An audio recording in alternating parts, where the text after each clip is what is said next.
nosotros no aceptaremos la exclusión de nuestro pueblo de ese derecho. Mr. Gorbachev, tear down this wall.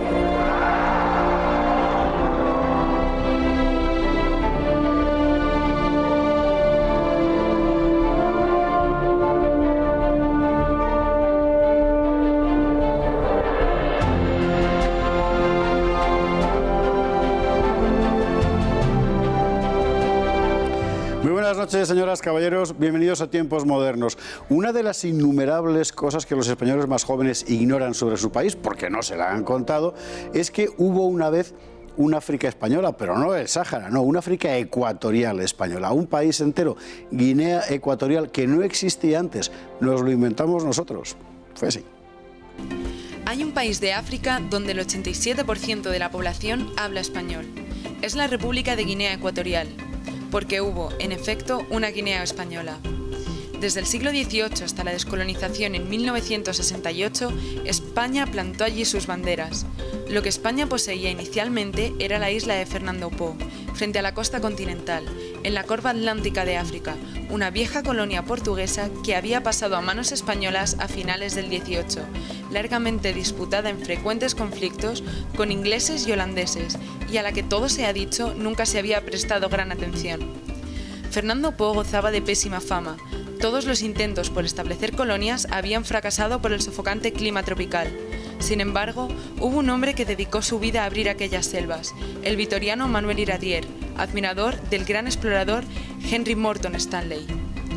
Fue precisamente Stanley quien sugirió a Iradier la aventura, empezar por la isla de Fernando Po y desde ahí explorar el interior de la costa guineana, que permanecía casi virgen.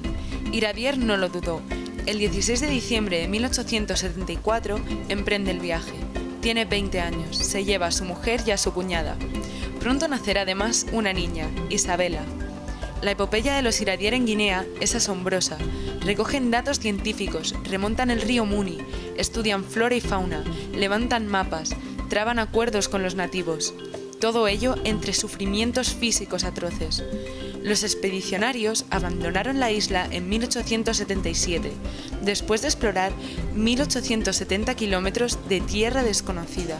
Iradier volverá en 1883, en nombre de la Sociedad Española de Africanistas y Colonistas, con una doble finalidad, científica y comercial. Los clanes de la etnia Fang reciben al vitoriano en homenaje. Firman 101 actas notariales de cesión de territorios. A finales de 1884, Iradier puede enviar a la Sociedad de Africanistas un telegrama impresionante.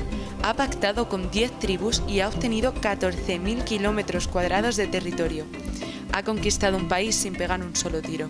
Río Muni se convirtió formalmente en protectorado español en 1885. 15 años después, el Tratado de París de 1900 reconoció la soberanía española sobre Guinea Ecuatorial. España creó allí grandes plantaciones de cacao y desarrolló una notable red educativa sanitaria, sobre todo a partir de la reorganización provincial de 1956. Los guineanos tuvieron sus propios procuradores en las Cortes. Después, la descolonización impuesta por la ONU condujo a la autonomía en 1963 y finalmente a la independencia en 1968, que nació Guinea Ecuatorial. No puede decirse que desde entonces a los guineanos les haya ido mejor. Aquello fue Guinea Española. Nico Roa, muy buenas noches. Muy buenas noches, Que la mayor parte de la gente ya no sabe que existió porque no se lo han contado, claro. Bueno, la verdad que es que yo creo que era una parte tan remota de los territorios españoles que a lo mejor quedaba un poco en la esquina del mundo. La verdad que sí. Y no llegábamos, pero sí, la verdad que hay una historia, es una historia preciosa. Guinea Española es un territorio probablemente de los países más pequeños de África. Así es. Pero hay que pensar que cuando España reivindica y accede a un territorio en África que nunca había hecho caso, porque España siempre se había centrado bien en América, bien en Oceanía, etcétera, le dan un territorio por el Tratado del Pardo de 1778 de 300.000 kilómetros cuadrados. Es decir, desde la desembocadura de los ríos del aceite, el río Níger y el río Boni, hasta la desembocadura del río Ogooué en Gabón. Eso es más o menos la península ibérica, perdón, la mitad de la península ibérica. Sí, más o menos. 300.000 kilómetros cuadrados sería una gran colonia española en África. Sin embargo, por el Tratado de París, como se ha mencionado en el vídeo muy bien, de 1900, España le dan el 10% del territorio. De suerte que Guinea Ecuatorial o la Guinea Española, comprendida en dos territorios insulares y continental, al final tenía el tamaño de Galicia. Estaba pegado a Camerún, no bien como pone ahí, sino más pegado a Camerún y a Nigeria, la isla de Fernando Po, en homenaje al descubridor portugués del siglo XV. Luego estaba la isla de Annobón, entre medio había un país que era Santo Tomé y Príncipe, y luego la Guinea continental con dos pequeños islotes, los Elobeyes, Grande y Chico, y la isla de Corisco. La cosa es que esto realmente, con los medios de transporte, los medios logísticos, etcétera, de los siglos XVIII y XIX, es inhabitable. O sea, que ya es una complicación, porque además el interior es selva profunda, el clima es tropical puro, perdón, ecuatorial puro, está en la misma línea del Ecuador. Y sin embargo, entre finales del XIX y principios del XX, empieza a llamar la atención. Bueno, a ver, Guinea es muy interesante desde el punto de vista como puerto esclavista en el siglo XVIII. Lo que pasa es que España no está asentada allí, y España, que lo reivindica, pone, incluso tenemos un gobernador inglés durante 15 años. Claro. Bifford. Porque quien explota eso y los esclavos y tal son portugueses, holandeses, ingleses, en fin. Nosotros luego tenemos otro gobernador holandés y hacemos una repoblación en la isla de Fernando Po, que era el sitio neurálgico más interesante de nativos de la zona de la costa de Nigeria, etcétera. A partir de la conferencia de Berlín y del reparto colonial, y que España ha perdido toda la África, toda la América virreinal, España comienza a fijarse en esa zona y es cuando ya se asienta. La verdad es que a partir de los años 20 del siglo pasado es cuando aquello empieza a colonizarse en el sentido estricto del término, es decir, a montar colonias y a urbanizarlo a la española, por así decir. Y el resultado, solo 30, 40 años después, en la década de los 50, desde el punto de vista de lo que hoy se consideran criterios objetivos de bienestar, educación, sanidad, etcétera, es formidable. Allí encontrábamos en Guinea una Sevilla de Niefang, una Valladolid de los Bimbiles o un Mongomó de Guadalupe. Es decir, era una zona muy desarrollada y llegamos a darle estándares de ser el primer país en renta per cápita y en bienestar de África. Es decir, encontramos una zona ecuatorial absolutamente que para los exploradores del siglo XIX era una tierra de caníbales y de gorilas, y al final, cuando España en los años 60 puede hacer un estudio de lo que allí hay, los ecuatoguineanos tienen los estándares de más prosperidad, de más alfabetización y de mayor bienestar de todo África negra.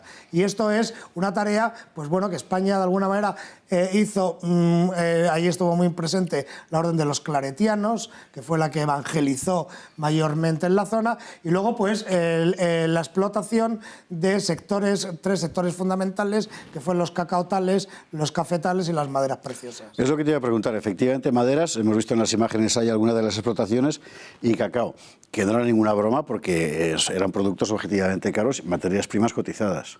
Sí, vamos, España, en principio, solamente con eso, España creó una riqueza y un producto interior que permitía a la gente de allí pues tener $300 de renta per cápita, cuando en otros puntos de África era bastante menor. La verdad es que el territorio era pequeño, era manejable y al alcance un poco de lo que España podía permitirse a lo largo de los años 20, 30, luego ahí está el impasse, obviamente, de la Guerra Civil Española, etcétera, pero luego inmediatamente todo vuelve, que allí no tiene ningún impacto, O sea, todo dicho sea de paso, hay una acción de los buques y tal, pero esa zona vive totalmente tranquila, y luego ya hay un desarrollo de lo que es colonización y fincas de blancos en la zona continental y de cacaotales en la zona de Fernando Po.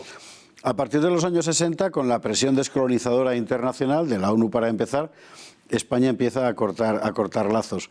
En principio lo hace de una forma muy amigable, a pesar de los conflictos ocasionales con tales o cuales etnias, porque aquello sigue estructurado en clanes étnicos. Sí.